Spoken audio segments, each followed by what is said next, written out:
Art of letting गो। लेटिंग गो आपकी पीढ़ी का बड़ा प्रसिद्ध शब्द है। हमारी पीढ़ी में तो वो नहीं होता था। हम तो उस पीढ़ी के, उस क्षेत्र के लोग हैं। मैं हरियाणा से हूँ। पंजाब का असर हम पे रहा है ठीक ठाक। हिंदी भाषी हम लोग रहे हैं। अंग्रेजी हालांकि मैं बोल लेता हूँ, कोई चिंता की बात नहीं है, लेकिन हिंदी ही मेरी आत्मा की भाषा है। तो जब मैंने सोचा कि लेटिंग गो, मैंने अपनी टीम से पूछा क्या होता है लेटिंग गो। तो हमारी टीम में कुछ यंग लोग हैं, उन्होंने बताया कि सर ये बहुत महत्वपूर्ण चीज़ है, आप लोग नहीं समझेंगे, हमारी पीढ़ी के लोग समझ। लेट गो का मतलब होता है कि छोड़ो, जाने दो। तो मैंने कहा अच्छा, ये तो हमारी पीढ़ी में भी होता था। हम इसके लिए शब्द कुछ और बोलते थे, जैसे मैनू की, तेनू की, छड्डो यार, अरे मटिया दो, अरे भाड़ में जाए, अरे देखा जाएगा, अरे देख लांगे। तो हिंदी हो, पंजाबी हो, हरियाणवी हो, बिहार में अरे मटिया दो, तो वहां मटिया दो बोल देते हैं। इसलिए अंग्रेजी भाषा में एक मुहावरा आ जाने से ऐसा थोड़ा है कि भारत के लोग उसके बिना काम चला रहे थे। यह भी काम चल ही रहा था लंबे समय से। तो फिर मैंने कहा ये टॉपिक ठीक है, और जिस उम्र के बच्चों को एड्रेस करना है, उस उम्र के बच्चे अक्सर इमोशनल टर्मोइल में रहते होंगे। यही उम्र है जब दिल लगता है, टूटता है, और करियर बनेगा नहीं बनेगा, फेलियर्स मिलते हैं। तो जिस उम्र में इमोशन सबसे ज्यादा उठापटक करते हैं, उछल कूद मचाते हैं, एंग्जाइटी, डिप्रेशन, ये सब होता है, उस उम्र के बच्चों से बात करने के लिए सबसे मौजूद टॉपिक मुझे यही लगा, सबसे अच्छा टॉपिक यही लगा कि हम इसी पर बात करते हैं। मैं पहले डिस्क्लेमर्स लगा दूं, मैं मनोविज्ञान का अध्यापक नहीं हूं। मैंने साइकोलॉजिस्ट में ना एमए किया है, ना एमफिल, ना पीएचडी किया है, ना मैं मोटिवेशनल चीजें करने का कोई सर्टिफाइड अध्यापक हूं। मैं तो अपने जीवन के अनुभवों से, साहित्य से, दर्शन से, कानून से, पढ़ते पढ़ते जो मैंने सीखा, और बाकी उस सबसे ज्यादा सीखा 50 साल के जीवन में, जिसमें से 25 साल का जीवन अध्यापन में और अपना उद्यम करने में खर्च हुआ।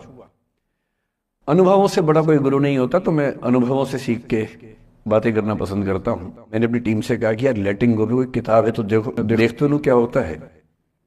तो 2 किताबें उन्होंने भेजी, बड़े भारी भरकम अंग्रेजी ऑथर्स की थी। तो मैंने 4-5 दिन पहले पढ़ना शुरू किया। 5-10 मिनट पढ़ के मुझे लगा कि उससे बात बनेगी नहीं, वो अलग ही टाइप की बातें थी, बड़ी थ्योरेटिकल सी बातें। तो मैंने कहा क्या थियरी में क्या रखा है, हम बच्चों से बच्चों की जुबान में बात करेंगे, उसका मजा ज्यादा है, क्यों थियरी में जाए।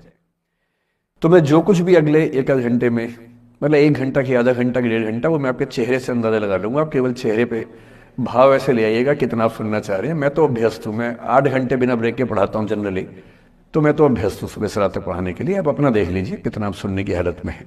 और ऐसा ना हो कि मैं अपनी स्पीच सुनने के लिए मोटिवेट करूंगा आपको, वो मैं नहीं करूंगा, है ना। इससे बेहतर ये है कि बीच में छोड़ देंगे। पर मेरा ख्याल है कि आपको मजा आएगा, क्योंकि आपकी उम्र से जुड़ी बातें हैं, आपको अच्छा लगेगा।